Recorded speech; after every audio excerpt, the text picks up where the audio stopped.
दर्शक बंधु एबे बिना ड्राइविंग लाइसेंस रे मध्य आपण गाड़ी चलाई पारिबे। केमिति जानचंती? जदि जाननाहांती ताले ए वीडियो को पूरा देखिबा पई भूलंतु नाही। तो मु श्यामा समर्पितानंद आपण मानकु स्वागत करूछि आपणकर ओडिया ट्रेंडिंग चैनल को जार ना होछि ट्रेंडिंग ओडिया। तो आज जहा टॉपिक अछि सेटा रहिछि कि बिना ड्राइविंग लाइसेंस रे आपण केमिति गाड़ी चलेबे, किछि केमिति जोरिमाना दवाकू पड़िबो नाही आपणकू, बाकी कोन टिके करिया पई पड़िबो चलंतु जानिबा आज रो वीडियो रे। बट ता आगुरु जदि आपण माने आम चैनल रे नुआ अछंती देन भूलंतु नाही बेल आइकन ऊपर क्लिक करियाकू सब्सक्रिप्शन बॉक्स। बट ता आगुरु जदि आपण माने आम चैनल रे नुआ अछंती ताहले भूलंतु नाही सब्सक्राइब बटन ऊपर क्लिक करिकि बेल आइकन ऊपर क्लिक करिया पई, ताकि आपनकू जहा भी न्यूज़ जानिबा दरकार डेली लाइफ विषय रे एवं ता सहित जहा भी ट्रेंडिंग न्यूज़ अछि से सब विषय रे आपनकू सब इन्फॉर्मेशन मिल जिबा हमर चैनल थ्रू रे। एवं बेल आइकन ऊपर क्लिक कले आपनकू फटाक से तार नोटिफिकेशन मध्य आसी जिवो। तो मैं आशा करूछि आपण जल्दी ही सब्सक्राइब करि नेबे ई चैनल को। एवं जदि आपण आउ किछि वीडियोस देखिया पई चाहछन देन डेफिनेटली आपण जाईकी डिस्क्रिप्शन बॉक्स रे देखि परिबे, बहुत सारा वीडियो रो लिंक अछि। एवं जदि फॉलो करिया पई चाहछन हमकू ताले करि परिबे हमकू फॉलो फेसबुक, ट्विटर एवं व्हाट्सएप जरिया रे तार लिंक तळे अवेलेबल अछि। तो चलंतु देखिबा आज रो वीडियो रे कोन अछि।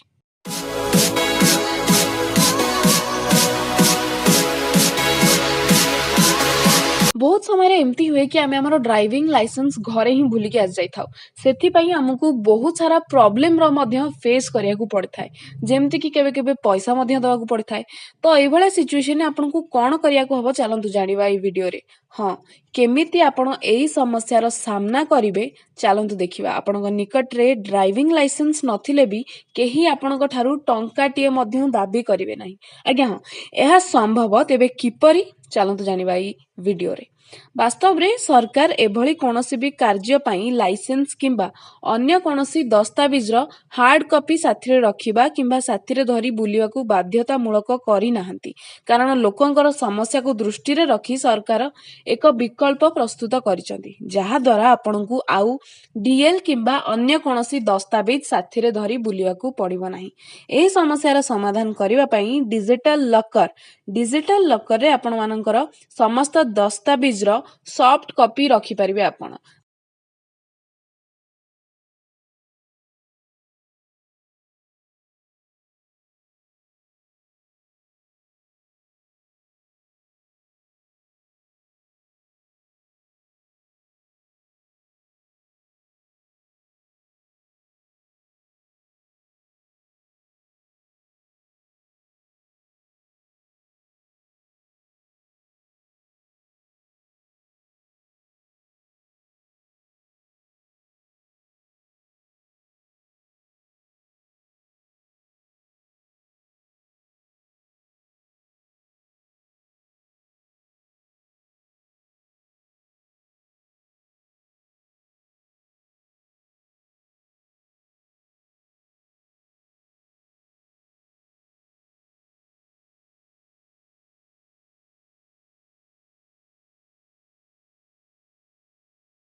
तो दर्शक बंधु, ड्राइविंग लाइसेंस एवं आरसी सहित जड़ित ई खबर जदि आपण जानि नेबे ताहले ट्रैफिक पुलिस बा ପରିବହନ ନିଗମ ଆପଣଙ୍କର ଚାଲାଣ କାଟିପାରିବେ ନାହିଁ।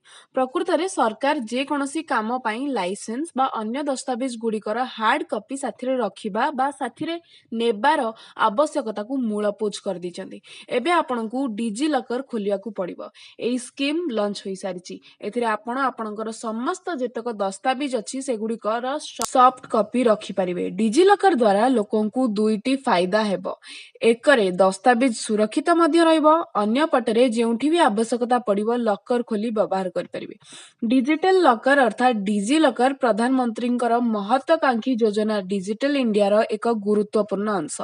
ଡିଜିଟାଲ ଲକରର ଉଦ୍ଦେଶ୍ୟ ଜନ୍ମ ପ୍ରମାଣପତ୍ର, ପାସପୋର୍ଟ, ଶୈକ୍ଷଣୀୟ ପ୍ରମାଣପତ୍ର ଯେମିତି ମୁଖ୍ୟ ଦସ୍ତାବିଜ ଗୁଡ଼ିକ ଅନଲାଇନ ଷ୍ଟୋର କରି ଭୌତିକ ଦସ୍ତାବିଜର ବ୍ୟବହାରକୁ କମ୍ କରିବା ଏବଂ ଏଜେନ୍ସି ଗୁଡ଼ିକ ମଧ୍ୟରେ ଇ ଦସ୍ତାବିଜ ଗୁଡ଼ିକର ଆଦାନ ପ୍ରଦାନକୁ ମଧ୍ୟ ପ୍ରୋତ୍ସାହିତ କରିବା।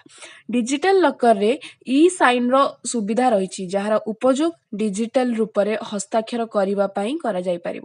ଗତ ବର୍ଷର ଆକଳନ ହିସାବରେ ସରକାର ଦ୍ୱାରା ପାଖାପାଖି ବର୍ଷେ ପୂର୍ବରୁ ଆରମ୍ଭ କରାଯାଇଥିବା ଡିଜିଟାଲ ଲକର ସେବାରେ 78 ଲକ୍ଷରୁ ଅଧିକ ପଞ୍ଜୀକରଣ କରିସାରିଛନ୍ତି। ଆପଣଙ୍କୁ ବି ଏହାର ଲାଭ ଉଠାଇବା ନିଶ୍ଚିତ ଦରକାର। ଏହାକୁ ବ୍ୟବହାର କରିବା ଜଟିଳ ମଧ୍ୟ ନୁହଁ, ତ ସେଥିପାଇଁ ଆପଣଙ୍କୁ ସବୁ ଜାଗାକୁ ଆପଣଙ୍କର ଆଉ ହାର୍ଡ କପି ନେଇକି ଯିବାକୁ ପଡ଼ିବ ନାହିଁ। ଆପଣ ଆରାମସେ ନିଜର ହାର୍ଡ କପି, ନିଜର ଯାହା ଡକ୍ୟୁମେଣ୍ଟସ ଅଛି ତାକୁ ଘରେ ରଖିପାରିବେ ସାଇତି କରି। କିନ୍ତୁ ଆପଣଙ୍କୁ ଯଦି ଦରକାର ପଡ଼ିଲା ଏସବୁ ଜିନିଷ ୟୁଜ୍ କରିବା, ତାହେଲେ ଆପଣଙ୍କୁ ଡରିବାକୁ ଦରକାର ପଡ଼ିବ ନାହିଁ। ଆପଣ ଆରାମସେ ଏଇସବୁ ଜିନିଷର ସଫ୍ଟ କପି ରଖିପାରିବେ ଡିଜିଟାଲ ଲକରରେ। ତ ଡିଜିଟାଲ ଲକର ବନାଇବା ପାଇଁ ଆପଣଙ୍କୁ http://digitallocker.gov.in ରେ ଆପଣଙ୍କର ଆକାଉଣ୍ଟ ଖୋଲିବାକୁ ପଡ଼ିବ। ଯଦି ଆପଣ ଏଇ ଜିନିଷଟା ଜାଣିବା ପାଇଁ ଚାହୁଁଛନ୍ତି କ'ଣ, ତାହେଲେ ଆମର ଡେସ୍କ୍ରିପସନ ବକ୍ସରେ ଅଲରେଡ଼ି ଅଛି, ଆପଣ ଯାଇକି ଏଇଟା ପଢ଼ିପାରିବେ। ଏହା ପାଇଁ ଆପଣଙ୍କୁ ଆପଣଙ୍କର ଆଧାର କାର୍ଡର ନମ୍ବର ମଧ୍ୟ ଦରକାର ପଡ଼ିପାରିବ ଏଇ ଲକର ଖୋଲିବା ପାଇଁ। ତ ଆଧାର କାର୍ଡ ଏଥିପାଇଁ ବହୁତ ଜରୁରୀ ଅଟେ, କାହିଁକି ନା ଆପଣ ଠକାମିରୁ ବଞ୍ଚି ପାରିବେ ଭଲସେ ଭେରିଫିକେସନ ହେଇଗଲେ। ତ ସାଇଟ୍ରେ ସାଇନ୍ ଅପ୍ କରିବା ପାଇଁ ଆଧାର ନମ୍ବର ମଗାଯିବା ଓ 2ଟି ବିକଳ୍ପ ୟୁଜର ଭେରିଫିକେସନ ପାଇଁ ଉପଲବ୍ଧ ହେବ। ପ୍ରଥମ OTP ଅର୍ଥାତ୍ ୱାନ୍ ଟାଇମ୍ ପାସୱାର୍ଡ, ଯେଉଁଥିରେ କ୍ଲିକ୍ କରୁ କରୁ ଆପଣଙ୍କୁ ଆଧାର କାର୍ଡରେ ଦିଆଯାଇଥିବା ମୋବାଇଲ ନମ୍ବରରେ ପାସୱାର୍ଡ ଆସିଯିବ। ତ ଇଏ ଥିଲା ସରଳ ଉପାୟ କି ଆପଣ କେମିତି ଡିଜିଟାଲ ଲକର ଖୋଲିପାରିବେ। ତ ମୁଁ ଆଶା କରୁଛି ଆପଣଙ୍କ ପାଇଁ ଏହି ଭିଡ଼ିଓଟି ବହୁତ ହେଲ୍ପଫୁଲ୍ ରହିବ। ଆପଣଙ୍କୁ ଆଉ ଦରକାର ପଡ଼ିବନି ସବୁ ଜିନିଷର ହାର୍ଡ କପି ଧରିକି ବୁଲିବା, କାରଣ ଏଭଳିଆ କେସ୍ରେ ଆପଣ ଦେଖିଥିବେ ବାରମ୍ବାର କେତେବେଳେ ବ୍ୟାଗ୍ ଚୋରି ହେଇଗଲେ ୟା କିଛି ବି ଏମିତି ହେଲେ ଆପଣଙ୍କର ବହୁତ ଇମ୍ପୋର୍ଟାଣ୍ଟ ଡକ୍ୟୁମେଣ୍ଟସ ଗୁଡ଼ିକ ହଜିଯାଏ ଏବଂ ଯାହାଫଳରେ ଆପଣଙ୍କୁ ବାରମ୍ବାର ଇଆଡ଼େ ସିଆଡ଼େ ବୁଲିବାକୁ ପଡ଼ିଥାଏ, ତାକି ଆପଣ ପୁଣି ଥରେ ନୂଆ ଡକ୍ୟୁମେଣ୍ଟସ ବନେଇ ପାରିବେ। ଯାହା ପ୍ରମାଣପତ୍ର ଅଛି ସେସବୁ ଜିନିଷ ପୁଣି ବନେଇବା ବହୁତ ଡିଫିକଲ୍ଟ ରହିଥାଏ। ତ ଆଇ ଥିଙ୍କ ଏଇଟା ଆପଣଙ୍କ ପାଇଁ ହେଲ୍ପଫୁଲ୍ ରହିବ। ତ ଡେଫିନେଟଲି ଡିଜିଟାଲ ଲକର ୟୁଜ୍ କରନ୍ତୁ, ଯେହେତୁ ନୂଆ ଜିନିଷ ଗୋଟେ ଆସିଛି, ଡେଫିନେଟଲି ଆପଣଙ୍କ ପାଇଁ ହେଲ୍ପଫୁଲ୍ ରହିବ ମୁଁ ଆଶା କରୁଛି। ତ ଯଦି ଆପଣଙ୍କୁ ଭିଡ଼ିଓଟି ଭଲ ଲାଗିଛି ତାହେଲେ ଡେଫିନେଟଲି ଲାଇକ୍ କରନ୍ତୁ, ତାକି ଆମେ ଜାଣିପାରିବୁ ଆପଣଙ୍କୁ ଏ କଣ୍ଟେଣ୍ଟ ଭଲ ଲାଗୁଛି ଆଉ ଏଭଳିଆ କଣ୍ଟେଣ୍ଟ ଆପଣଙ୍କ ପାଇଁ ଆହୁରି ନେଇକି ଆସିବୁ, ଯୋଉଦ୍ୱାରା ଆପଣଙ୍କୁ ଡେଲି ଲାଇଫରେ ଛୋଟ ଛୋଟ ଟ୍ରିକ୍ସ ମାଧ୍ୟମରେ ବହୁତ ସାହାଯ୍ୟ ମିଳିଯାଇପାରିବ। ଏବଂ ତା ସହିତ ଯଦି ଆପଣ କମେଣ୍ଟ କରିକି ଜଣାଇବାକୁ ଚାହୁଁଛନ୍ତି କି ଭିଡ଼ିଓ ଆପଣଙ୍କୁ କେମିତି ଲାଗିଲା, ଯଦି ବି ଭଲ ଲାଗିଛି ଦେନ୍ ଡେଫିନେଟଲି କମେଣ୍ଟ ବକ୍ସରେ ଯାଇକି କମେଣ୍ଟ କରନ୍ତୁ, ନିଜର ଆଶୀର୍ବାଦ ଦିଅନ୍ତୁ ଏଇ ଚ୍ୟାନେଲକୁ। ତା ସହିତ ଆପଣମାନେ ଏଇ ଭିଡ଼ିଓକୁ ସେୟାର କରନ୍ତୁ ନିଜ ସାଙ୍ଗମାନଙ୍କ ସହିତ, ନିଜ ଫ୍ୟାମିଲି ମେମ୍ବର୍ସଙ୍କ ସହିତ, ତାକି ତାଙ୍କୁ ଏଇ ଗୋଟେ ଖୁସି ଖବର ମିଳିପାରୁ କି ସବୁଆଡ଼େ ତାଙ୍କୁ ଆଉ ଦରକାର ନାହିଁ ଧରିକି ଯିବା ନିଜର ହାର୍ଡ କପି ସବୁ ଜିନିଷ, ସବୁ ପ୍ରମାଣପତ୍ରର। ଏବଂ ଭିଡ଼ିଓଟିକୁ ଏଣ୍ଡ ତକ୍ ଦେଖିଥିବା ପାଇଁ ମୁଁ ଆପଣଙ୍କୁ ଅଶେଷ ଧନ୍ୟବାଦ ଦେବା ପାଇଁ ଚାହିଁବି ଏବଂ ଆଶା କରୁଛି ଯଦି ଏପର୍ଯ୍ୟନ୍ତ ଆପଣମାନେ ଆମ ଚ୍ୟାନେଲ ସବସ୍କ୍ରାଇବ କରିନାହାନ୍ତି ଦେନ୍ ଏବେ ହିଁ ଚ୍ୟାନେଲ ସବସ୍କ୍ରାଇବ କରିକି ବେଲ୍ ଆଇକନ୍ ଉପରେ କ୍ଲିକ୍ କରିନେବେ, ତାକି ଆପଣଙ୍କୁ ଫଟାଫଟ ଯାହା ବି ଭିଡ଼ିଓ ଆସିବ ତାର ନୋଟିଫିକେସନ ମିଳିଯିବ। ଆଜି ପାଇଁ ଏତିକି, ଜୟ ଜଗନ୍ନାଥ।